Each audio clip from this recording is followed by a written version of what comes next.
स्वागत है आपका अपने YouTube चैनल फिजिक्स वेव में। आज हम पढ़ेंगे lecture number 9 chapter 2 electric potential and capacitance. Start करते हैं लेक्चर को कुछ क्वेश्चन से। लास्ट लेक्चर में हमने पढ़ा था कॉम्बिनेशन ऑफ कैपेसिटर्स, जिसमें हमने सीरीज कॉम्बिनेशन, पैरेलल कॉम्बिनेशन और मिक्सचर के एक दो क्वेश्चन देखे थे। आज वहीं से स्टार्ट करेंगे, एक दो क्वेश्चन और लेके चलेंगे और हमारा जो ये चैप्टर है इसको फिनिश करने की कोशिश करेंगे। क्वेश्चन इस प्रकार है। क्वेश्चन में मैंने जो इम्प्रोवाइजेशन ये किया है कि मैं सीरीज कॉम्बिनेशन भी लेके चल रहा हूँ, पैरेलल कॉम्बिनेशन भी लेके चलूंगा, लेकिन कैपेसिटर को डाइलेक्ट्रिक मीडियम के साथ लेके चल रहा हूँ। सीबीएसई के अंदर जो क्वेश्चन आता है उसमें सिंपल कॉम्बिनेशन का क्वेश्चन बहुत ही मुश्किल रहता है कि आ जाए वो, लेकिन आपको कैपेसिटर के बीच में डाइलेक्ट्रिक मीडियम भर के उससे कोई क्वेश्चन बना के दे सकते हैं। उसी क्वेश्चन को उठाते हैं हम।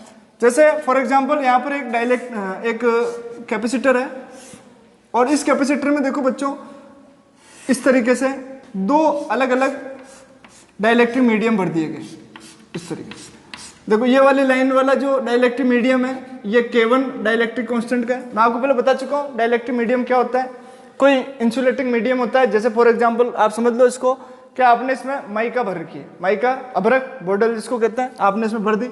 इधर आपने अभ्रक नहीं भर रखी, कोई दूसरी भर रखी, जैसे आपने वैक्स भर दी है। ये वैक्स का डाइलेक्ट्रिक कांस्टेंट मैंने K2 मान लिया, यानी मैंने दो अलग अलग इंसुलेटिंग मीडियम यहाँ भर रखे हैं, एक K1 डाइलेक्ट्रिक कांस्टेंट का, एक K2 डाइलेक्ट्रिक कांस्टेंट। इतना ही काम मैंने किया है यहाँ पे। और मैंने इसको ऐसे बनाया कि यहाँ से लेके यहाँ तक डिस्टेंस और यहाँ से लेके यहाँ तक डिस्टेंस सेम है, मतलब आधा आधा भर दिया है इसको अलग अलग मीडियम से। ठीक है, ये टोटल डिस्टेंस बताओ मुझे कितनी होती है? D होती है, आपको याद होगा। और ये कितना है? D/2। और ये भी है कितना? D/2। हो ही गया वो तो, D है तो आधा आधा D/2 हो जाएगा। एरिया इसका A है और इसका भी A है, और इस कैपेसिटर पर चार्ज प्लस Q है और इस पे इधर वाली प्लेट पे प्लस Q चार्ज है, इधर वाली प्लेट पे माइनस Q चार्ज है। इस तरह का हमको कॉम्बिनेशन दे रखा है। अब आप इसको ध्यान से देखें तो इसमें जो डाइलेक्ट्रिक मीडियम हमने भरा है एक के बाद एक है, एक के बाद एक, मतलब हमने सीरीज कॉम्बिनेशन की तरीके से इसमें क्या भर रखा है? डाइलेक्ट्रिक मीडियम भर रखा है। आपसे पूछ रहा है इस कैपेसिटर की टोटल कैपेसिटेंस कितनी होगी। यहाँ कोई दो कैपेसिटर नहीं है, लेकिन आधे कैपेसिटर में आपने K1 का भरा है तो इसके कारण कैपेसिटेंस कुछ आएगी, और फिर K2 के कारण कैपेसिटेंस कुछ आएगी। मान लेते हैं कि C1 आ रही है किसके कारण? K1 के कारण। C2 आ रही है K2 के कारण। तो ये एक ही कैपेसिटर दो कैपेसिटर में बदल चुका है। यहाँ पर हम देखें तो जिसमें C1 तो इसकी है और C2 कैपेसिटेंस उसकी है, और एक दूसरे के साथ कैसे है ये बच्चों? सीरीज में। तो ऐसा यदि कोई क्वेश्चन आ जाए तो उसको कैसे करेंगे, इसको हम यहाँ पे समझने की कोशिश करेंगे। तो देखो कैसे करें इसको स्टार्ट। तो कैपेसिटेंस का जो फॉर्मूला होता है सीरीज कॉम्बिनेशन में यदि हम बात करें तो यहाँ पर सबसे पहली बात कि जो हाफ यहाँ पे लिख लेते हैं अपन, एरिया कितना है? एक तो एरिया A है और डिस्टेंस जो प्लेट में है दोनों के लिए वो कितनी कितनी है? D/2 डिस्टेंस है। साथ ही चार्ज कितना है? प्लस Q है। चार्ज को हमेशा हमको प्लस ही लेना है। अब अपन यहाँ पर बात करें तो सीरीज कॉम्बिनेशन के लिए जो टोटल इक्विवेलेंट कैपेसिटेंस होगी उसको मैं ऐसे लिख दूं, C1 C2 upon C1 plus C2। आपको ध्यान होना चाहिए सीरीज कॉम्बिनेशन में कैपेसिटेंस इस तरीके से निकलती है। अच्छा, C1 किसके लिए है यहाँ पे? इस K1 के लिए, और C2 किसके लिए? K2 के लिए। तो मैं यहाँ पे पहले लिख लेता हूँ कि C1 कितनी हो सकती है। बच्चों हमें ध्यान है C डैश जो कैपेसिटेंस होती है डाइलेक्ट्रिक मीडियम में वो आती है C डैश बराबर KC, और इस C को बदल दो तो K F0 A upon D। इस तरीके से कैपेसिटेंस का फॉर्मूला निकलता है किसमें? डाइलेक्ट्रिक मीडियम की प्रेजेंस में। C1 कितना होगा? देखो इसी से लिख रहा हूं, C1 K1, F0 तो F0 ही रहेगा। एरिया तो बदला नहीं ना बच्चों, एरिया तो A ही है, और डिस्टेंस कितनी होगी? D/2। तो आसान हो गया। इसी तरीके से देखो C2 कितना हो गया? तो K2, C2 कितना आ गया यहाँ पे? K2, ये F0 A और ये अपॉन D/2।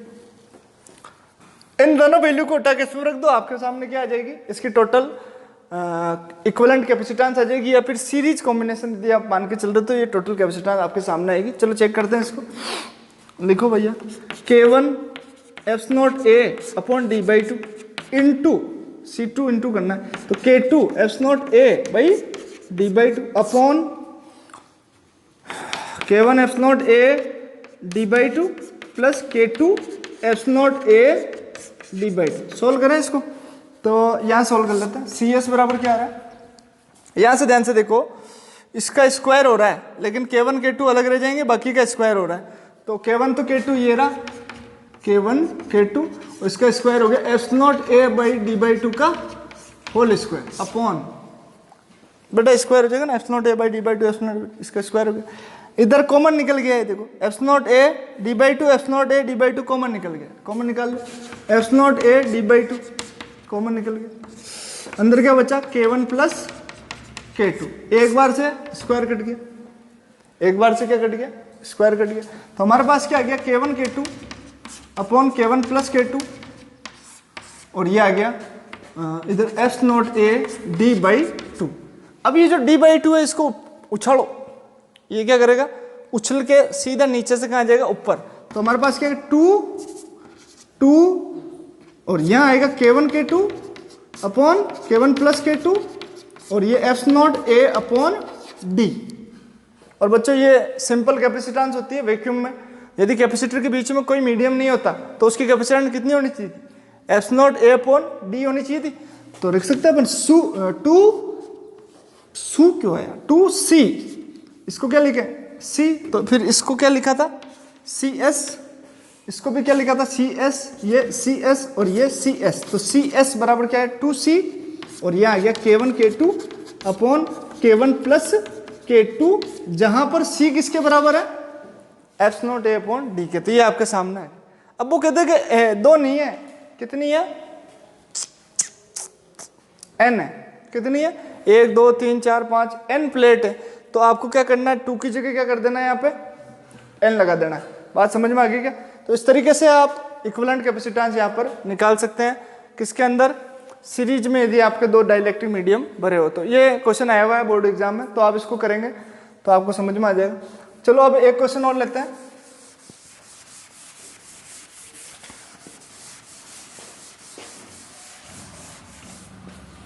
एक क्वेश्चन और देख लेते हैं। तो देखो एक क्वेश्चन और ले लेते हैं। ये कैपेसिटर है, इसमें अब आपने मीडियम कुछ इस तरीके से भरे कि ये ऊपर तो आपने एक मीडियम भर दिया जिसका डाइलेक्ट्रिक कांस्टेंट कितना K1 और नीचे एक मीडियम भर दिया, इसका डाइलेक्ट्रिक कांस्टेंट कितना K2। अब आपने क्या किया, प्लेट का जो एरिया था उसको आधा कर दिया। डिस्टेंस तो देखो dd है, यानी इस मीडियम की जो थिकनेस है वो कितनी है, जितनी डिस्टेंस दोनों प्लेटों के बीच में है उतनी की उतनी थिकनेस आपने दोनों मीडियम की लेयर की। लेकिन आपने इसको इस तरीके से भरा कि आधा एरिया में तो K1 है और आधे एरिया में K2, यानी एरिया आधा आधा हो रखा है। और आपको देखने में लग रहा होगा कि ये K1 मीडियम इस K2 के जस्ट ऊपर पड़ा है और ऐसे ऊपर नीचे पड़ा होता है, तो इसको हम कहते हैं पैरेलल कॉम्बिनेशन। क्या बोलते हैं इसको, पैरेलल। यानी ये दोनों मीडियम अभी दूसरे के कैसे है, पैरेलल में, एक के बाद एक हो तो सीरीज है, एक के ऊपर एक हो तो पैरेलल है। याद बहुत बढ़िया, शॉर्ट ट्रिक बन गई। एक के बाद एक है तो सीरीज, एक के ऊपर एक है तो पैरेलल। तो पैरेलल में है ये, और इस पे चार्ज कितना प्लस क्यू, इस पे कितना चार्ज माइनस क्यू। निकालने की है total, total equivalent C equivalent निकालो। तो अब मुझे पता है कि ये किस में है, सीरीज में है। सीरीज में कहीं में, ये किस में है, पैरेलल में है। तो पहले मैं यहाँ पे C1 लिख दूं, हियर C1 कितना होगा, C1 तो वही K1 एप्स नॉट एरिया, कितना एरिया है, आधा अपॉन डी। इसी तरीके से C2 कितनी होगी, K2 एप्स नॉट एरिया आधा अपॉन डी। आगे के बात समझ में, एक और ये दो। अब C parallel, C equivalent parallel में कितनी होती है, फॉर्मूला देखो, एक सेकेंड,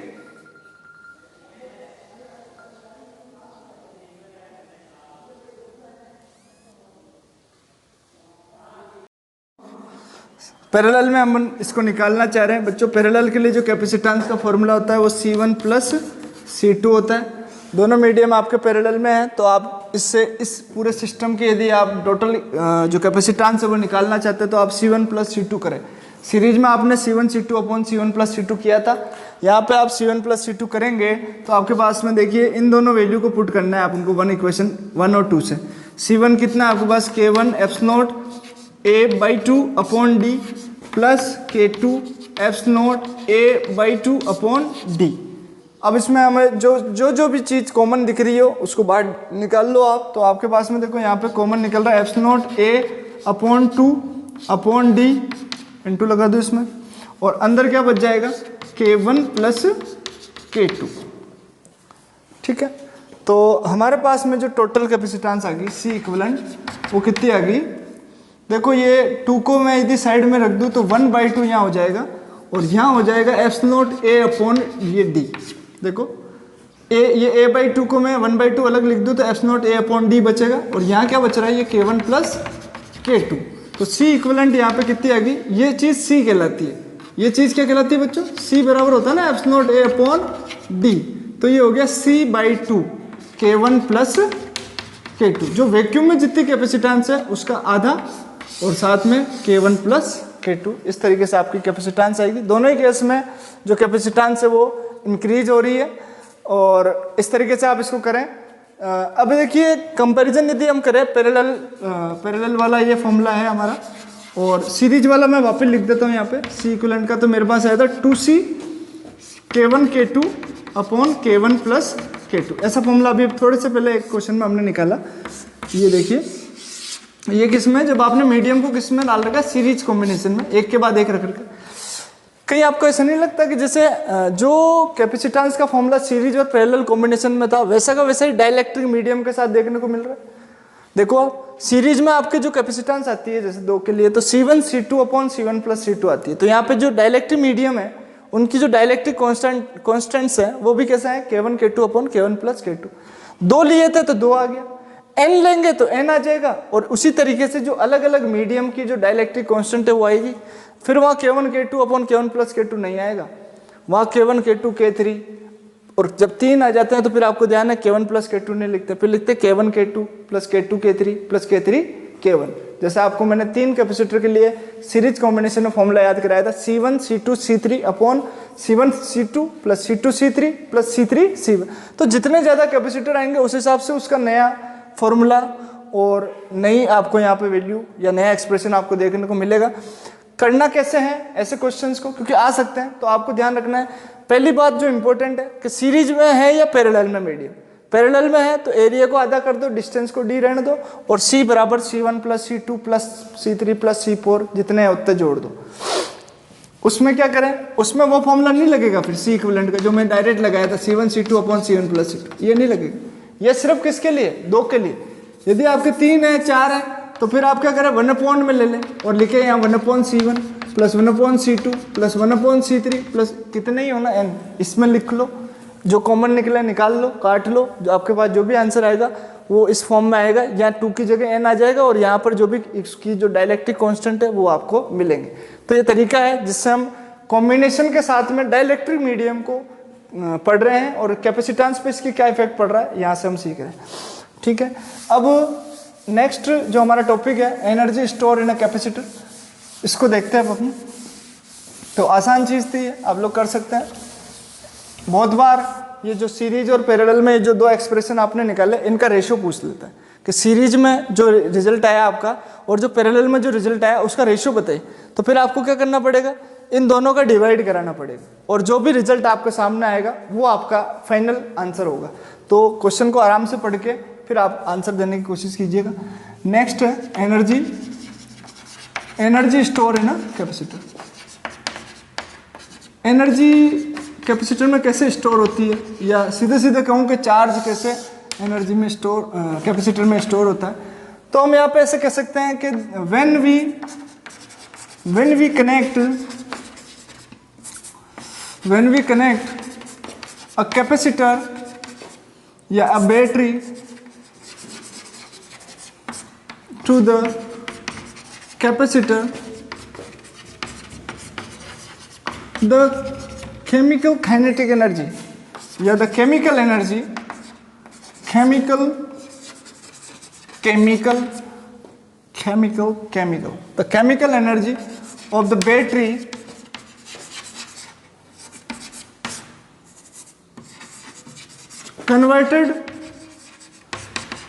converts इनटू केमिकल जो एनर्जी है बैटरी की वो कन्वर्ट किस में होगी, इनटू द पोटेंशियल एनर्जी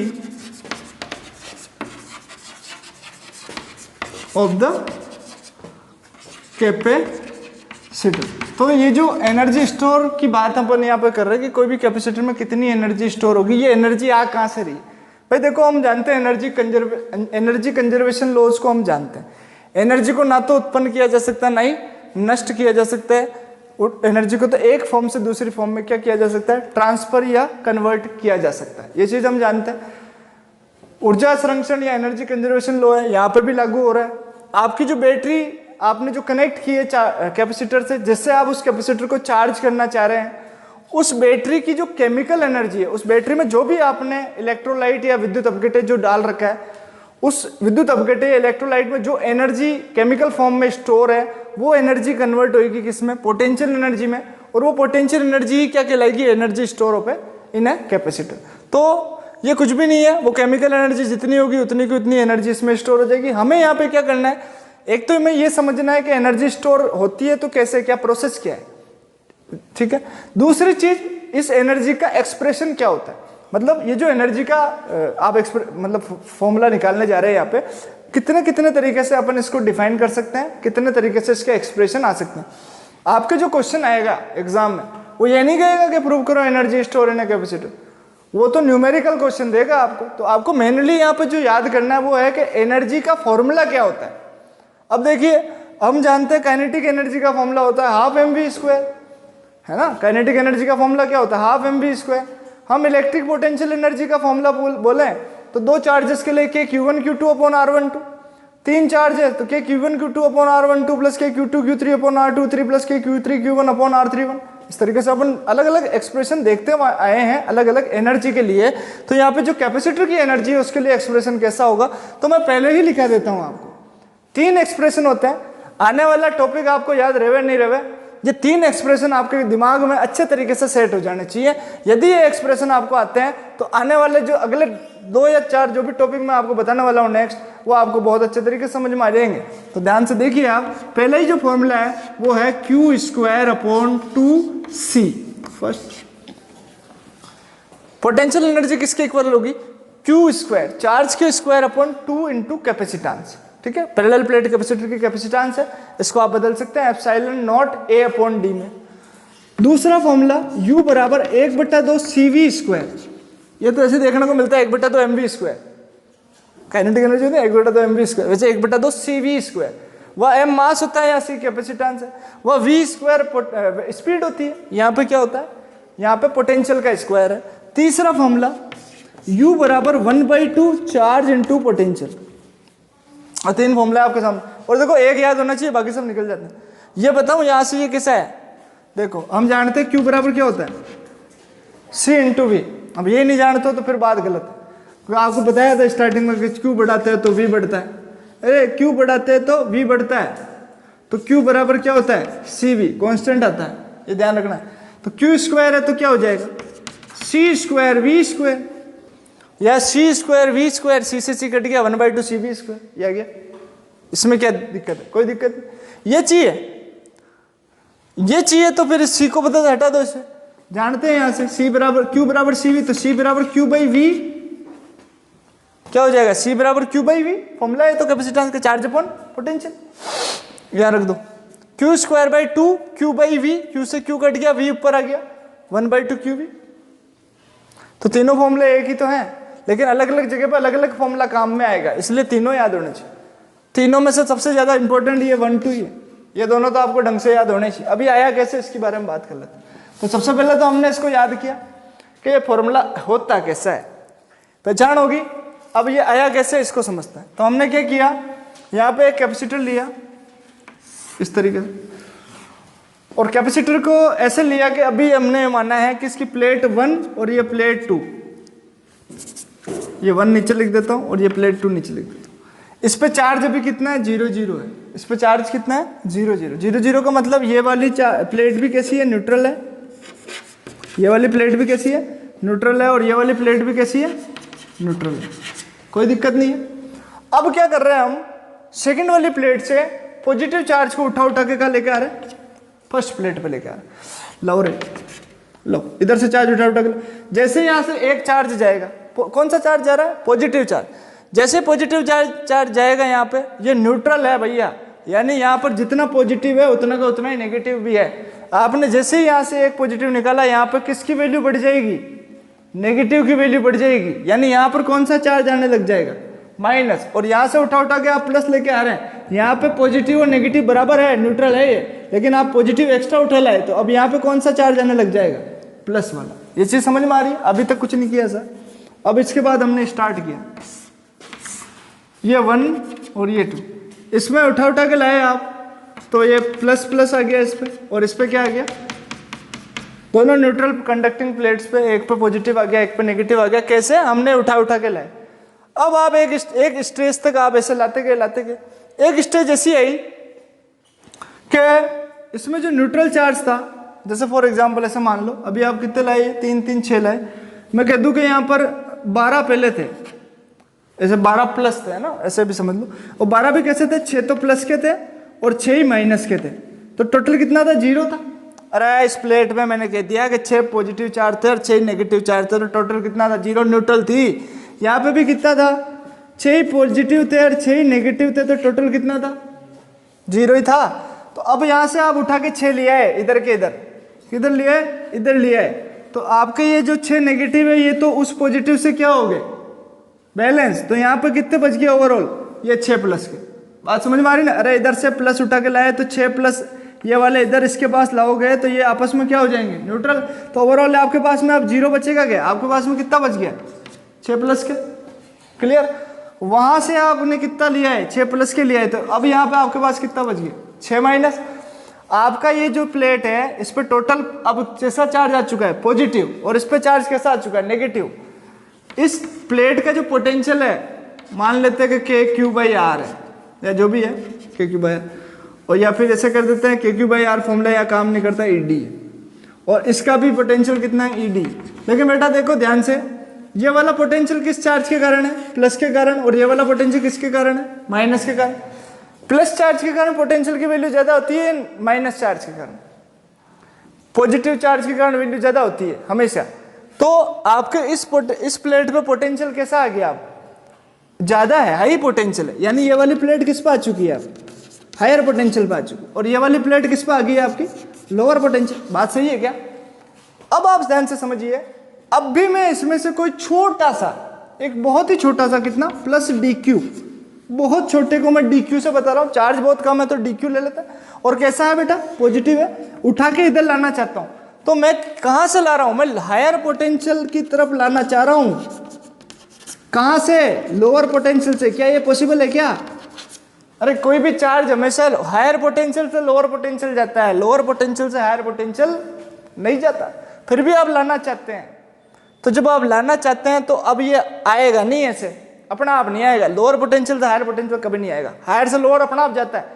जैसे फॉर एग्जांपल एक पानी की टंकी से पानी ऊपर से नीचे अपना आप आ जाता है, लेकिन नीचे से ऊपर ले जाने के लिए आपको मोटर लगानी पड़ती है, कुछ एक्स्ट्रा वर्क करना पड़ता है। उसी प्रकार लोअर पोटेंशियल से हायर पोटेंशियल की तरफ एक छोटा सा पॉजिटिव चार्ज ले जाने के लिए आपको क्या करना पड़ेगा, कुछ एक्स्ट्रा वर्क करना पड़ेगा। छोटा सा चार्ज है, छोटा सा वर्क करना पड़ेगा। बहुत सारा चार्ज लाना है, बहुत सारा वर्क करना पड़ेगा, और यही वर्क किस में स्टोर होगा, उस कैपेसिटर की एनर्जी में स्टोर होगा। क्या आपको समझ में आ रहा है मैं क्या कहना चाह रहा हूँ? आपने धीरे धीरे चार्ज ट्रांसफर किया, एक कंडीशन ऐसी आई कि आपकी प्लेट A या प्लेट 1 हायर पोटेंशियल पर आ गई और आपकी जो प्लेट 2 थी वो लोअर पोटेंशियल पर आ गई।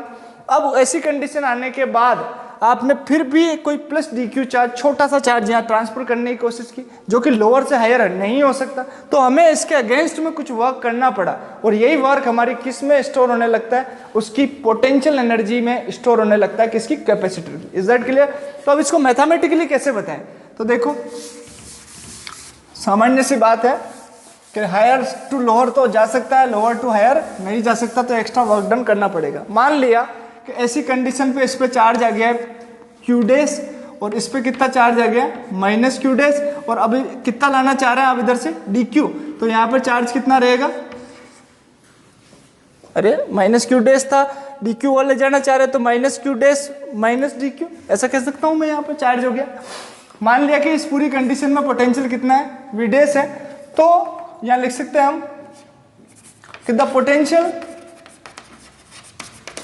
इसको आप दे दो, ये 6 तो मिटा दो बच्चों, ये तो मैंने यूं ही समझाने के लिए किया हुआ, 6 प्लस 6 माइनस। मेरे को ये समझाना था आपको कि एक हायर पोटेंशियल पर आ गई और एक लोअर पोटेंशियल, तो इसको कह दो केस 1 और ये होगी हमारे पास केस सेकेंड। केस बी दे दो, इसको कह दो केस ए। तो मैं कह सकता हूं the potential in case B, ये मान लिया कितना है वी डैश, तो वी डैश बराबर कितना आ जाएगा क्यू डैश अपॉन सी। ये फॉर्मूला जानते हैं अपन, सी बराबर क्या होता है क्यू वी, तो वी बराबर क्या होगा क्यू अपॉन सी। तो वी डैश बराबर मैंने क्या लिख दिया, इस समय चार्ज कितना है Q dash upon C. Equation 1 दे दी। Now the small work done required to move plus D Q, ये छोटा सा charge plus D Q charge from plate to plate 1। ठीक है, तो कितना होगा डी डब्ल्यू। और बच्चों देखो डी वर्क डन की वैल्यू आपको पता होनी चाहिए, सेकंड चैप्टर का ही पहला ही डेरिवेशन। चार्ज बराबर होता है डब्ल्यू अपॉन पोटेंशियल बराबर होता है डब्ल्यू अपॉन चार्ज, तो डब्ल्यू बराबर होता है पोटेंशियल इंटू चार्ज। तो डी डब्ल्यू निकालना चाह रहे हैं, इसका मतलब आप किस चार्ज को ले जाना चाह रहे हैं डी क्यू डैश, ये डी क्यू है ना आपके पास डी क्यू। और देखो फॉर्मूला क्या बनेगा हमारा वर्क बराबर चार्ज इंटू पोटेंशियल, तो डी क्यू इंटू ये वी डैश, तो V dash into D Q. तो हमारे पास डी डब्ल्यू की वैल्यू कितनी आएगी V dash into D Q, ये चार्ज आप ले जाना चाह रहे हैं। अब टोटल चार्ज की बात करें कि टोटल चार्ज आप जब यहाँ से यहाँ तक लेके आए ये कंप्लीट चार्ज, तो फिर कितना वर्क करना पड़ा। तो ये मिटा देता हूँ मैं क्वेश्चन नहीं डायग्राम। तो इक्वेशन आ गई हमारे पास 2। So total work done to move charge positive charge, to move positive charge from plate to plate 1। अब बेटा एक चीज और ध्यान से समझ लो यहाँ पर कि हम ये बात भी करते हैं कि चार्ज जो होता है ना हमेशा ट्रांसफर कौन सा होता है नेगेटिव चार्ज ट्रांसफर होता है। अभी हम यहाँ पे कौन सा चार्ज ट्रांसफर करा रहे हैं, या तो पॉजिटिव चार्ज करा रहे हैं, ये तो उल्टी बात कर दी। पॉजिटिव चार्ज कैसे ट्रांसफर हो सकता है, तो ये हमने सिर्फ माना है यहाँ पर। क्या माना है यहाँ पर, हमने एक सपोज करके चल रहे हैं कि भाई पॉजिटिव चार्ज हम यहाँ से यहाँ लेके आ रहे हैं और इस तरीके से इसमें एनर्जी स्टोर हो रही है। तो आप कंफ्यूज ना हो, कभी भी पॉजिटिव चार्ज ट्रांसफर नहीं होता है। चैप्टर 1 इलेक्ट्रोस्टैटिक में हमने सीखा एक बॉडी को दूसरी बॉडी से रब करते हैं तो हमेशा नेगेटिव चार्ज ही एक बॉडी से दूसरी बॉडी में ट्रांसफर होता है, इलेक्ट्रॉन ही ट्रांसफर होते हैं, पॉजिटिव चार्ज कभी भी ट्रांसफर नहीं होता है। यहाँ पे हम जस्ट सपोज करके चल रहे हैं। Is that clear? तो आगे देखिए positive charge from plate to plate, तो इसका इंटीग्रेशन कर दें डी डब्ल्यू और इसका भी इंटीग्रेशन कर दो वी डैश डी क्यू। और आप चार्ज कहाँ से लेके जा रहे हैं, जीरो से लेके कैपिटल क्यू तक आप चार्ज मूव कराना चाह रहे हैं। डी क्यू करके आप जीरो कुलाम चार्ज से कैपिटल क्यू चार्ज आप यहाँ पर मूव कराना चाह रहे हैं एक प्लेट से दूसरी प्लेट पे। तो ये डी डब्ल्यू तो बन गया डब्ल्यू। वी डैश की वैल्यू कितनी थी क्यू डैश अपॉन सी, और इसको भी डी क्यू डैश ही मान लो छोटा सा ये डी क्यू डैश। तो ये हमारे पास क्या गया डी क्यू डैश इंटीग्रेशन, और जीरो से लिमिट कितनी है जीरो से क्यू। तो वी डैश की वैल्यू मैंने इक्वेशन 1 से यहाँ पुट कर दी। देखो यहाँ पे 1/c तो बाहर निकल जाएगा, तो मेरे पास ये आ जाएगा 1/c तो बाहर, और इंटीग्रेशन मुझे किसका करना है क्यू डैश का, किसके रेस्पेक्ट में डी क्यू डैश के। या तो देखो ऑपरेटर भी क्यू डैश का ही है, तो ये ऑपरेट करेगा इस पर। और हमारे पास यहाँ पर लिमिट लगा दूं मैं जीरो से क्यू, तो मेरे पास कितना आ जाएगा 1/c क्यू डैश का यहाँ पे हो जाएगा क्यू डैश का स्क्वायर अपॉन 2, और लिमिट कितनी आ जाएगी क्यू और ये जीरो। भाई इसका हो जाएगा ना, इसकी पावर 1 है तो इसकी पावर हो जाएगी 2/2। ये सिंपल फॉर्मूला है। एक्स डी एक्स कितना होता है एक्स स्क्वायर बाई 2 होता है, तो Q dash D Q dash कितना होगा क्यू डैश स्क्वायर बाई 2 होगा। 2 बाहर आ जाएगा, आपके पास में रिजल्ट आ गया W बराबर 1/2c। ये 2 बाहर आ गया 1/2c। एक बार हायर लिमिट लिखिए फिर आप लोअर लिमिट लिखिए, अपर लिमिट लोअर लिमिट यहाँ पुट कर दीजिए। अपर लिमिट लिखेंगे क्यू डैश की जगह क्यू लिख देंगे तो क्यू स्क्वायर हो जाएगा, लोअर लिमिट यहाँ पे लगाएंगे तो जीरो का स्क्वायर हो जाएगा, जीरो का स्क्वायर जीरो ही होता है। तो हमारे पास यहाँ पे कितना आ गया क्यू का स्क्वायर माइनस जीरो का स्क्वायर, तो हमारे पास W बराबर ये आ गया Q square by 2c। This is the formula. This work done is required to move positive charge from plate 2 to plate A. Is that clear? So this work done is stored in the form, किसमें store होगा ये? As a energy of capacitor. So हम इसी work done को क्या लिख सकते हैं? U is equal to W is equal to Q square by 2C, और this is known as energy store in capacitor. ये आपकी एनर्जी कहलाएगी. और आपको फिर ध्यान है कि इसको बदलना है किसमें? हाफ CV, वो मिटा दिया मैंने. क्यू स्क्वायर बाई 2C को किस में बदलना है? हाफ CV स्क्वायर में. और हाफ CV स्क्वायर को भी और किस में बदल सकते हैं? 1/2 इंटू क्यू इंटू वी में. वो मैं आपको वापस बता देता हूँ. यहाँ पर ये मिटा देता हूँ मैं, तो आपको समझ में आ गया होगा क्या किया हमने. सबसे पहले DW निकाला, DW से फिर टोटल वर्क डन निकाला, और यही वर्क डन किस में स्टोर हो रहा है? Potential energy of capacitor. तो यहाँ पे मैं लिख देता हूँ U बराबर W बराबर कितना है? ये क्यू स्क्वायर बाई 2C, जो किसके बराबर होगा? हाफ CV स्क्वायर के, और ये किसके इक्वल होगा? हाफ Q इंटू वी के. तो ये तीनों फॉर्मूले आप अच्छी तरीके से याद करें. अब इन फॉर्मूलों का यूज क्या है? तो मैं आपको 2 टॉपिक करके यहाँ पे दिखाता हूँ, जिससे हमारे को इसका यूज समझ में आएगा, और ये काफ़ी इंपॉर्टेंट है. नेक्स्ट वाला टॉपिक प्रूव करने के लिए आ चुका है. तो देखते हैं. Energy store in combination of capacitors. Combination हम ऑलरेडी पढ़ चुके हैं. Energy store in combination of capacitors, इसमें कैसे एनर्जी स्टोर होगी? जैसे फॉर एग्जांपल हम बात कर लेते हैं series combination. In series combination में हमको पता है जो टोटल कैपेसिटेंस होती है वो रेसिप्रोकल होती है, यानी 1/CS बराबर 1/C1 plus 1/C2 plus 1/C3 plus and so on plus 1/CN होती है. ये आपको ध्यान है सबको.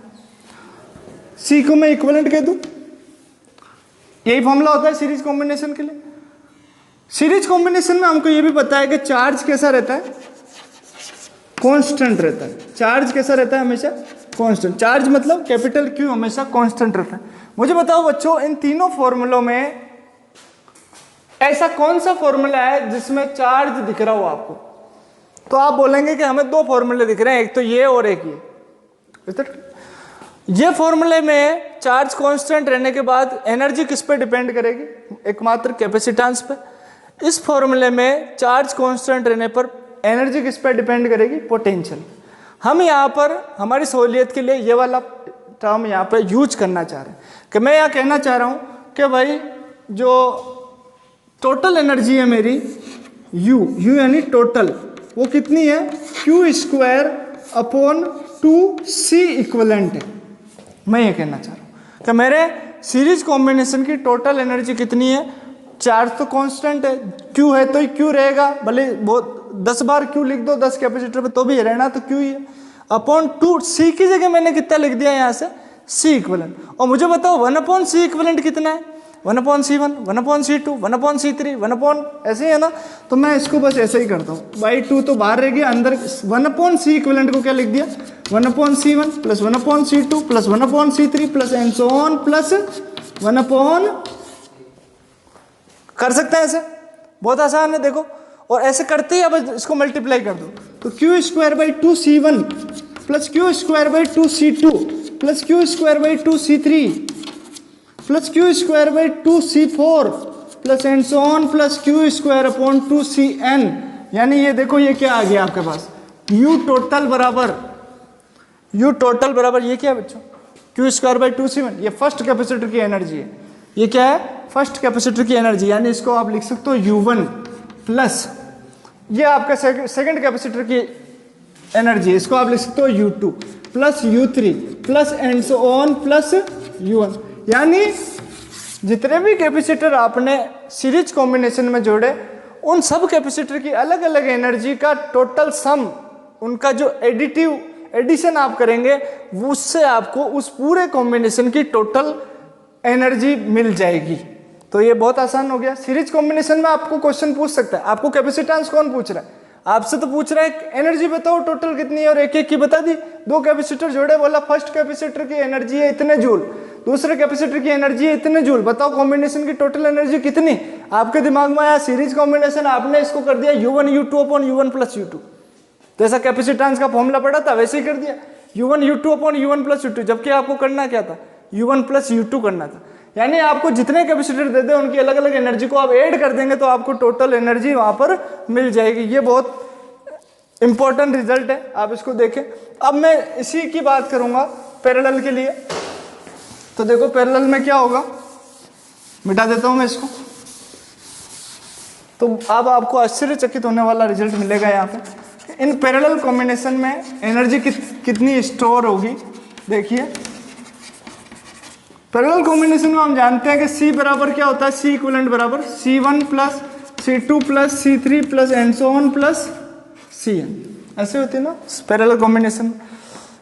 मुझे इन तीनों फॉर्मूलों में से कौन सा फॉर्मूला काम में लेना चाहिए, मुझे 1/c वाला अब काम में लेना चाहिए क्या? क्या 1/c सीरीज कॉम्बिनेशन में आता है क्या?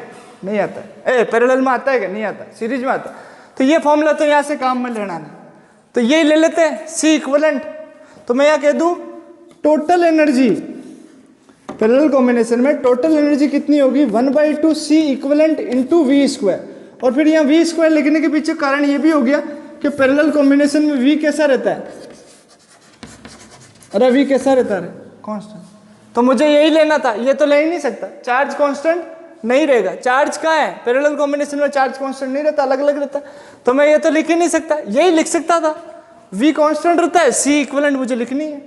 तो मैं यहाँ पे इसको ऐसे लिख दूं 1/2 C इक्विवेलेंट को क्या लिख दूं यहाँ से, C1 plus C2 plus C3 plus and so on plus Cn, और साथ में V का मल्टीप्लाई करो, 1/2 C1 V1 square V square plus 1/2 C V square C2 V square plus 1/2 C3 V square plus and so on plus 1/2 Cn V square. और देखो ये क्या चीज है, ये फर्स्ट कैपेसिटर की एनर्जी है जिसको मैंने वापस किसी फॉर्म में लिखना है, ऐसे का ऐसे ही लिखना है। देखो ये U1 plus U2 plus U3 plus and so on plus UN, यानी कॉम्बिनेशन कोई सा भी हो, सीरीज कॉम्बिनेशन हो या पैरेलल कॉम्बिनेशन हो, टोटल एनर्जी आपको एडिटिव नेचर की मिलेगी। क्वेश्चन आता है प्रूव कीजिए कि सीरीज कॉम्बिनेशन और पैरेलल कॉम्बिनेशन में जो टोटल एनर्जी होती है वो एडिटिव नेचर की होती है। This is the proof in front of you. So आपको प्रूव कर देना है, सीरीज में आपको लेके चलना है वही फॉर्मूला Q²/2C का, पैरेलल में आपको कौन सा फॉर्मूला लेके चलना है, हाफ CV स्क्वायर को, और आपको प्रूव करके दिखाना है कि टोटल एनर्जी किसके बराबर है, U1 plus U2 plus U3 plus and so on plus UN, यानी एडिटिव नेचर रखती है। इसका नेचर कैपेसिटेंस जैसा नहीं है। कैपेसिटेंस में देखो अलग अलग तरीके से, पैरेलल में एडिटिव तरीके से आ रही है लेकिन सीरीज में ऐसे नहीं आ रही है, लेकिन एनर्जी हमेशा एडिटिव नेचर की होती है, ये आप प्रूव कर सकते हैं। तो ये आपका एक इंपॉर्टेंट टॉपिक खत्म हुआ। इसके बाद नेक्स्ट टॉपिक है एनर्जी डेंसिटी। क्या टॉपिक है, एनर्जी डेंसिटी। हो भगवान बड़ा हो गया। एनर्जी डेंसिटी, इसको थोड़ा सा फास्ट कर लेते हैं अपन। एनर्जी डेंसिटी क्या होती है, इसका नोटेशन होता है स्मॉल u। क्या होता है, इंपॉर्टेंट है ये, एक नंबर पहले पूछ चुका है कि एनर्जी डेंसिटी की यूनिट क्या होती है।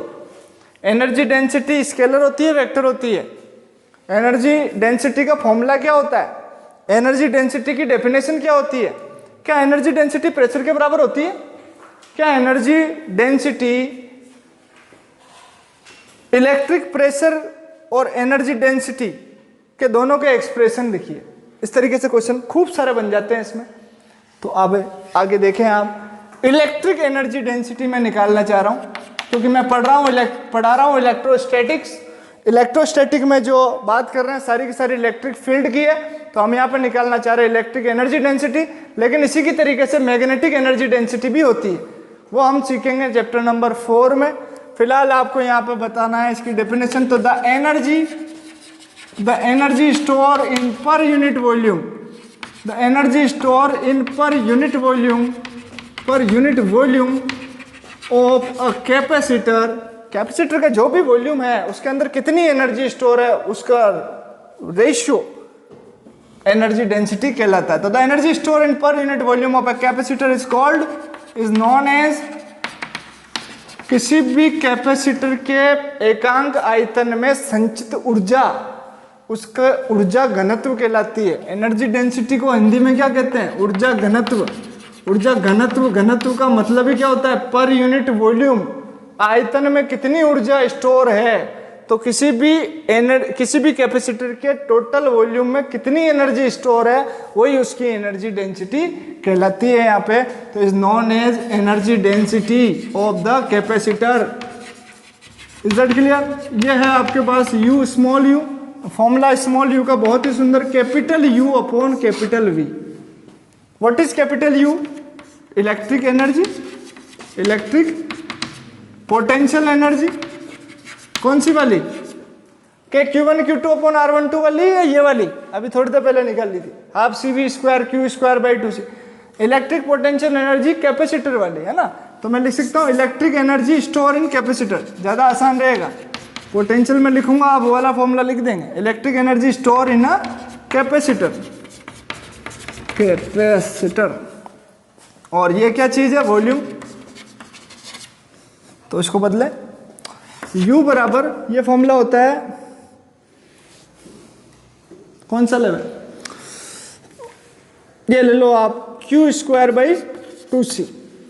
तीन है ना फॉर्मूले, तीनों में से कोई सा भी ले सकते हो, मैं ये ले लिया। अपॉन वॉल्यूम को मैंने लिख दिया एरिया इंटू डिस्टेंस। कैपेसिटर का वॉल्यूम कैसे निकालेंगे? कैपेसिटर की प्लेट का एरिया और उसके बीच के डिस्टेंस, वॉल्यूम निकल जाएगा। एरिया इंटू डिस्टेंस क्या होता है? वॉल्यूम होता है बच्चों, ध्यान रखना है।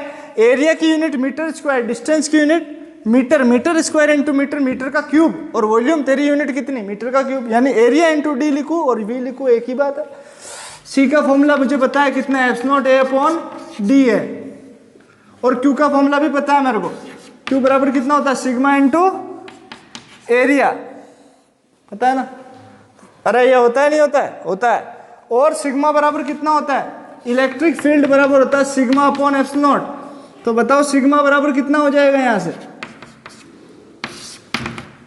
अरे कितना हो जाएगा? एप्स नॉट इंटू ई, तो यहां लिख दो सिग्मा की वैल्यू। तो eps naught into E into A, ये चार्ज है, कितना है ये? चार्ज। ये सब वैल्यू यहां पुट करो। तो यू, स्मॉल यू का फॉर्मूला देखो कितना बढ़िया है। क्यू स्क्वायर मतलब एप्सिलॉन नॉट का square, E square, area square, इसका स्क्वायर है, इसका स्क्वायर करके लिख दो, अपॉन 2। सी की value epsilon not a upon D, D ऊपर आ जाएगा, अपॉन डी कहाँ आ जाएगा? ऊपर आ जाएगा। नीचे कितना है? ए इंटू डी। कोई दिक्कत नहीं, देखो काटो, किस किस को काटे? ये ए और डी, पहली बात तो ऊपर जाके इससे गुणा हो जाएंगे। तो देखो कैसे गुणा होंगे, ये इधर लिखते हैं अपन इस तरीके से बच्चे। u बराबर, यहां बच्चे गड़बड़ कर सकते हैं, ध्यान से देखें।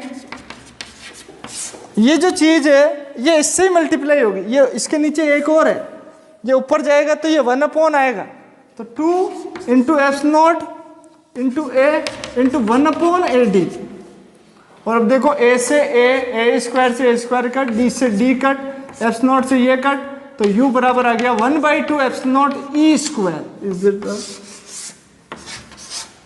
This is the expression of energy density of capacitor, 1/2 apps not E square. बहुत आसान है। अब आपको मैं बताऊं कि ये इलेक्ट्रिक प्रेशर के इक्वल कैसे है, तो वो ऐसे देखो, इसकी यूनिट क्या होगी? जूल एनर्जी है ना बच्चों, और इसकी यूनिट क्या होगी? मीटर क्यूब, जूल पर मीटर क्यूब। और जूल पर मीटर क्यूब को क्या, जूल को क्या लिख सकता हूँ? न्यूटन इंटू मीटर, और नीचे मीटर क्यूब, मीटर से क्यूब कट गया, स्क्वायर बचा, तो न्यूटन अपॉन मीटर स्क्वायर। किसकी यूनिट है? प्रेशर की। किसकी यूनिट है ये? Electric pressure. सिंपल प्रेशर पर आपने 11th में पढ़ा था, यहाँ इलेक्ट्रिक प्रेशर आता है, तो ये इलेक्ट्रिक प्रेशर के इक्वल होता है कौन? Energy density of capacitor. तो ध्यान रखना है, कोई पूछ ले गलती से इलेक्ट्रिक प्रेशर का फॉर्मूला, ये रहा, ये इलेक्ट्रिक प्रेशर ही तो है, 1/2 एप्स नॉट ई स्क्वायर, या फिर क्या है ये? Energy density. यूनिट आपको ध्यान पड़ेगी जूल पर मीटर क्यूब या फिर न्यूटन पर मीटर स्क्वायर। डायमेंशन आप खुद निकाल लें, ये आपके खत्म। नेक्स्ट एक लास्ट टॉपिक और रह रहा है, बहुत बड़ा है वो, लेकिन आज ही खत्म करेंगे।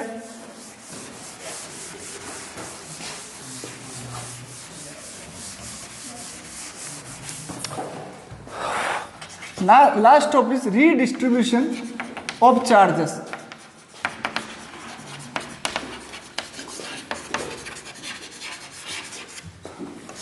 इससे पहले कि रीडिस्ट्रीब्यूशन ऑफ चार्जेस स्टार्ट करें, मैं भी पानी पी लेता हूँ, आप भी पानी पी लीजिए। रीडिस्ट्रीब्यूशन ऑफ चार्जेस में जो हमारे पास क्वेश्चन बनता है सबसे इंपॉर्टेंट वो है एनर्जी लॉस इन कैपेसिटर कितना होता है। तो एनर्जी लॉस इन कैपेसिटर उसको समझने के लिए सबसे पहले हमें रीडिस्ट्रीब्यूशन समझना पड़ेगा। तो मैं यहाँ पर दो कंडक्टर ले लेता हूँ, एक को नाम देता हूँ कंडक्टर ए, एक को नाम देता हूँ कंडक्टर बी। और कंडक्टर ए को मैं एक इंसुलेटिंग, ये पूरा एक कंडक्टर है, इसको मैंने एक इंसुलेटिंग स्टैंड पे रखा है। और इस कंडक्टर बी को भी मैंने क्या किया, एक इंसुलेटिंग स्टैंड पे रख रखा है। ये जो मेरे सामने स्टैंड टाइप के दिख रहे हैं ये क्या है, इंसुलेटिंग स्टैंड है। यानी इंसुलेटिंग क्यों ले रहा हूँ, ताकि जो चार्ज मैं अभी कंडक्टर ए और बी को देने वाला हूँ वो चार्ज कहीं इनके जरिए ज़मीन में ना चला जाए। तो ये कंडक्टर्स को मैंने इंसुलेटिंग जो हमारे स्टैंड है उस पर रख रखा है। इसको मैंने कोई चार्ज दे रखा है, जैसे फॉर एग्जांपल Q1, ये पॉजिटिव चार्ज है, इस पे Q1 चार्ज है। और इस पे कोई चार्ज है Q2, ये भी कैसा चार्ज है, पॉजिटिव ही है। और इस वाले चार्ज के कारण इस कंडक्टर का जो पोटेंशियल है वो V1 है और इस कंडक्टर का पोटेंशियल V2 है। Is that clear? यहाँ पर हम अब मान लेते हैं कि ये केस 1 है। केस फर्स्ट में यहाँ V1 बड़ा है किससे, V2 से। यानी ये बॉडी आपकी हायर पोटेंशियल पे है। किस पे है बच्चों, हायर पोटेंशियल पे। और ये वाली बॉडी किस पे है, लोअर पोटेंशियल पे। इसमें कोई दिक्कत, मैंने मान लिया ये जब हायर पोटेंशियल पे है इसका मतलब चार्ज Q1 भी ज़्यादा है किससे, चार्ज Q2 से। तो ठीक, अब हम क्या करते हैं सेकंड केस में, केस सेकंड में यहाँ बनाता हूँ। तो मैं इस कंडक्टर ए को ये ऐसे तीर लगा देना आप, ये केस आपका 1 था। केस सेकंड में इस कंडक्टर 1 को यानी कंडक्टर ए को कंडक्टर बी से कनेक्ट करता हूँ। कनेक्ट करने के लिए मैंने क्या किया, एक तार काम में लिया ऐसे। और ये जो तार है, वायर है, ये कनेक्टिंग वायर है, एक तरह का कंडक्टिंग ही है ये भी। क्योंकि देखो कनेक्ट यदि मैं किसी इंसुलेटिंग वायर से कर दूंगा तो चार्जेस का फिर क्या होगा, यहाँ पे ट्रांसफ़र नहीं हो पाएगा। ट्रांसफ़र करने के लिए भी मुझे चार्ज तार कैसा चाहिए, यहाँ पे कंडक्टिंग ही चाहिए। लेकिन कंडक्टिंग वायर मैंने कैसा लिया है, ऑफ नेग्लिजिबल कैपेसिटेंस का लिया। किसका लिया है, नेग्लिजिबल कैपेसिटेंस। ठीक है, तो इससे क्या होगा, जैसे मैं ये वायर से कनेक्ट करूंगा, ये चार्ज Q1 और ये चार्ज Q2 था, इसका पोटेंशियल V1 था, इसका पोटेंशियल V2 था।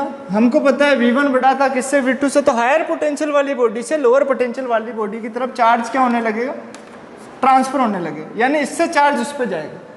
और कब तक जाएगा, जब तक इस हायर पोटेंशियल और इस लोअर पोटेंशियल की वैल्यू सेम नहीं हो जाए। मतलब हायर से लोअर की तरफ चार्ज ट्रांसफर होने लगे, तब तक ट्रांसफर होता रहेगा जब तक V1 बराबर किसके नहीं हो जाए, V2। मैंने माना कि एक कंडीशन ऐसे आई जब V1 भी किसके बराबर हो गया, एक पोटेंशियल V के, और V2 भी किसके बराबर हो गया, एक पोटेंशियल V, यानी दोनों के एक कॉमन पोटेंशियल आ गया। यानी ना तो ये हायर पे रहा या ना ये लोअर पे, दोनों पे बराबर बराबर पोटेंशियल आ गया।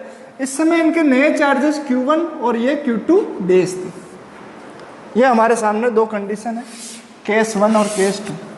तो रीडिस्ट्रीब्यूशन कर दिया हमने चार्जेस का हायर पोटेंशियल वाली बॉडी से लोअर पोटेंशियल वाली बॉडी की तरफ।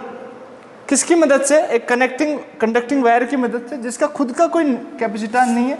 यदि इसका खुद की कोई कैपेसिटेंस होती तो ये खुद कोई चार्ज को स्टोर कर सकता था, लेकिन ऐसा नहीं है। ये चार्ज को बस ट्रांसफर कर रहा है, ये चार्ज को स्टोर यहाँ पर नहीं कर रहा। मान लिया कि जब अपन ने इसको जब जोड़ा नहीं था उस समय इसकी कैपेसिटेंस C1 थी और इसकी कैपेसिटेंस कितनी थी, C2। और ट्रांसफर करने के बावजूद इसकी कैपेसिटेंस अभी भी C1 है और इसकी भी C2 है। क्योंकि जिस तरीके से आपने चार्ज में बदलाव किया है उसी प्रकार से आपका पोटेंशियल भी बदल गया है। और कैपेसिटेंस की वैल्यू होती है चार्ज अपॉन पोटेंशियल। ये यदि बदला तो ये भी घटा, इसका चार्ज घटा, चार्ज उधर गया तो चार्ज घटा ही होगा, तो पोटेंशियल भी इसका घटा, तो इसकी कैपेसिटेंस उतनी की उतनी ही रही। साथ ही उसके चार्ज में यदि बढ़ोतरी हुई तो उसका पोटेंशियल भी लोअर पोटेंशियल से कहाँ आ गया, इसके बराबर। मतलब इसमें कमी हुई तो उसमें बढ़ोतरी हुई होगी ना, उसमें वृद्धि हुई होगी। यानी दोनों की कैपेसिटेंस यहाँ पर नहीं बदली, दोनों की कैपेसिटेंस यहाँ पर कैसी है, कांस्टेंट, यानी सेम ही रही। तो अब यहाँ पर हम क्या कह सकते हैं, तो इसके अंदर क्या इंपॉर्टेंट चीज़ें हैं जो हम यहाँ पे समझने की कोशिश करते हैं। मैं डायग्राम फर्स्ट वाला मिटा देता हूँ, सेकंड वाला तो मुझे चाहिए होगा, तो इसको मिटा देते हैं। तो अकॉर्डिंग टू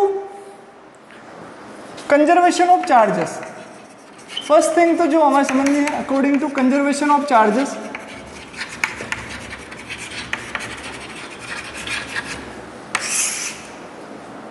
रीडिस्ट्रीब्यूशन से पहले जो चार्ज था वो था Q1 plus Q2, total charge Q1 Q2 था, और रीडिस्ट्रीब्यूशन के बाद अब चार्ज कितना हो गया, Q1 डेज प्लस ये Q2 डेज, ठीक है दोनों। लेकिन डिस्ट्रीब्यूशन से पहले और डिस्ट्रीब्यूशन के बाद, रीडिस्ट्रीब्यूशन के बाद चार्ज तो हमेशा सेम ही रहेगा according to conservation of charges.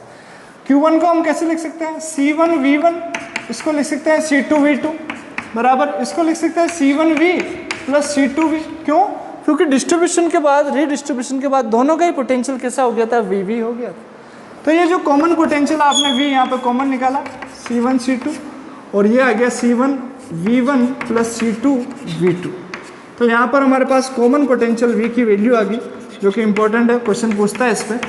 Common potential V बराबर क्या आ गया, C1 V1 plus C2 V2 upon C1 plus C2। ये आ गया आपके पास में कॉमन पोटेंशियल V बराबर C1 V1 plus C2 V2 upon C1 plus C2। ये चार्ज कंजर्वेशन लगा के आप निकाल सकते हैं। तो अब हमारे को जो फर्स्ट चीज निकालनी है, फर्स्ट चीज यहाँ पर क्या, after the redistribution, after the redistribution after the redistribution of charges, after the redistribution of charges ratio क्या होगा, नए चार्ज जो आए आपके पास Q1 Q डेज, उनका रेशियो क्या होगा, Q1 days upon Q2 days. जब आपने रिडिस्ट्रीब्यूट नहीं किया था उससे पहले इस पे चार्ज Q1 Q2 था, आपने Q1 से चार्ज उस पर कुछ भेजा सेकंड कंडक्टर B पे, जिससे इसका पोटेंशियल कम हो गया, इसका पोटेंशियल बढ़ गया, और दोनों पे जब तक चार्ज का ट्रांसफर होता रहा तब तक कि इस पे भी पोटेंशियल V नहीं आ जाए और इस पे भी पोटेंशियल कितना नहीं आ जाए, V नहीं आ जाए। उस V को आपने निकाल लिया। अब वो क्वेश्चन कह रहा है कि दोनों कंडक्टर पे चार्जेस का, नए चार्जेस का रेशियो कितना होगा। तो Q1 डेज बटा Q2 डेज को यदि हम लिखें तो Q1 डेज की वैल्यू क्या हो जाएगी, C1 इंटू V। भाई इसकी कैपेसिटेंस कितनी है, C1, इसका पोटेंशियल V1 से कितना हो गया V, तो C1V अपॉन Q2 डेज कितना आ गया, C2V, V से V कट गया, तो ये C1 बटा C2। तो प्रूव करने के लिए आता है कि रीडिस्ट्रीब्यूशन ऑफ चार्जेस, प्रूव कीजिए कि नए चार्जेस का रेशियो दोनों कंडक्टर की कैपेसिटेंस के रेशियो के इक्वल होता है।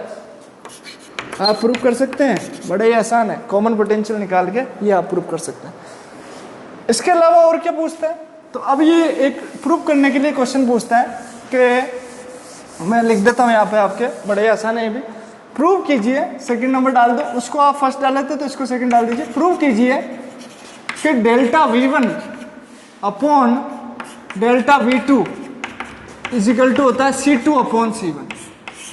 क्वेश्चन इस प्रकार आता है कि change in the potential of conductor 1 and change in the potential of conductor 2 का रेशियो रेसिप्रोकल होता है कैपेसिटेंस के। रेसिप्रोकल कैसे, 1 है तो C1 नीचे आ रहा है, V2 है तो C2 ऊपर, यानी उल्टा एक दूसरे का। तो आपको ये प्रूव करने के लिए कहता है कि बताओ the ratio of change in potentials of both conductor is reciprocal to the capacitance of both conductors, यानी दोनों कंडक्टर्स की के जो पोटेंशियल से, जो विभव है, उनमें जो अंतर आ रहा है उसका अनुपात दोनों संधारित्रों की जो धारिताएं हैं उनके अनुपात के व्युत्क्रमानुपाती होता है, रेसिप्रोकल होता है। कैसे करेंगे, तो यहाँ पर डेल्टा V1 अपन पहले निकालने की कोशिश करते हैं। डेल्टा V1 क्या होगा, डेल्टा V1 को अपन में ऐसे कहते V1 माइनस V, क्योंकि जब मैंने डिस्ट्रीब्यूशन नहीं किया था, इससे चार्ज उधर नहीं भेजा था, उससे पहले कितना पोटेंशियल था, V था, V1 था, और फिर चार्ज ट्रांसफर होने के बाद पोटेंशियल कितना आ गया, V, यानी V1 से क्या आया यहाँ पर, पहले V1 था अब V, तो V1 से V हुआ, यानी घटाई, तो मैं V1 में से V घटा दूँ तो मेरे पास क्या निकल जाएगा, change in potential in 1 conductor 1। Delta V1 को मैं यहाँ क्या लिख सकता हूँ बच्चे, V1 माइनस V, क्योंकि V1 बड़ा है यहाँ पर किससे, V से। V1 हमेशा से ही बड़ा था, वो हायर पोटेंशियल पे था, V2 लोअर पोटेंशियल पे था, इस कारण से हमने हायर से लोअर की तरफ उसको ट्रांसफर किया था। और अब ट्रांसफर कब तक हुआ, जब तक दोनों पे क्या नहीं आ जाए, कॉमन पोटेंशियल नहीं आ जाए।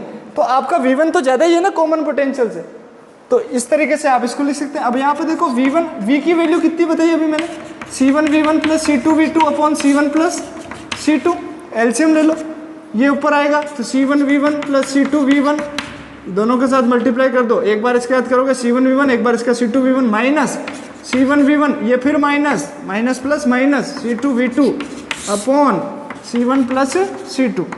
तो डेल्टा V1 कितना आ गया देखते हैं, यहाँ से क्या कट रहा है, C1 V1 से C1 V1 कट रहा है, C2 V1 C2 V2, C2 common आ रहा है, अंदर कितना बच रहा है V1 minus V2 upon C1 plus C2। ये किसकी वैल्यू आ रही है, डेल्टा V1 की। इक्वेशन दे दो इसको 1, इसको क्या दे दो, इक्वेशन 1। इसी प्रकार से आपको क्या निकालना है अब, डेल्टा V2 और फिर दोनों का भाग लगाना है, अपना आप क्या आ जाएगा C2/C1। चेक करते हैं, इसको मिटा देते हैं। तो इक्वेशन अब सिमिलरली डेल्टा V2 बराबर कितना होगा, डेल्टा V2 यानी सेकंड कंडक्टर का पोटेंशियल, पहले था V2 अब हो गया है V, पहले कम था अब बढ़ गया है, तो V माइनस V2। जिस प्रकार V1 से V हुआ उस प्रकार ये V2 से V हुआ, ये कम से ज्यादा हुआ तो ज्यादा में से कम को घटाएंगे, यानी V से V2। और यहाँ लिखना आपको V बढ़ा है किससे, V2 से, क्योंकि V2 लोअर पोटेंशियल पे था।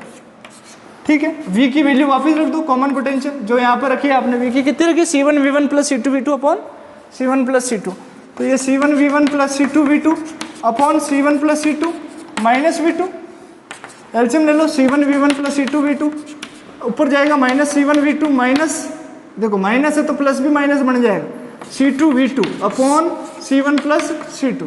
क्या कट गया, C2 V2 कट गया, C1 कॉमन आ रहा है, C1 upon C1 plus C2, अंदर क्या बच गया देखो V1 माइनस V2। ये इक्वेशन नंबर 2 कितना आ गया, डेल्टा V2। इक्वेशन 1 और इक्वेशन 2 का भाग लगा दो तो कितना आएगा, भाग लगाओ, delta V1 upon delta V2। Delta V1 कितना है, C2 V1 minus V2 upon C1 plus C2 upon delta V2 कितना है, C1 upon C1 plus C2, और अंदर कितना है V1 minus V2, V1 minus V2 cut, C1 plus C2 cut, C2 upon C1। Proof hence proof. तो ये proof हो गया आपका। एक लास्ट फाइनल टॉपिक इस चैप्टर का कि एनर्जी कितनी लॉस हो रही है, बता दो इसको। तो ये क्वेश्चन तो पूछा हुआ आरबीएससी में पूछा है, 4 नंबर का क्वेश्चन, ये प्रूफ करने के लिए तो आना चाहिए इस तरीके से। आपको रीडिस्ट्रीब्यूशन ऑफ चार्जेस आपको बहुत अच्छे समझ में आना चाहिए। अब last topic energy loss in redistribution. अब बच्चों होता क्या है इसमें,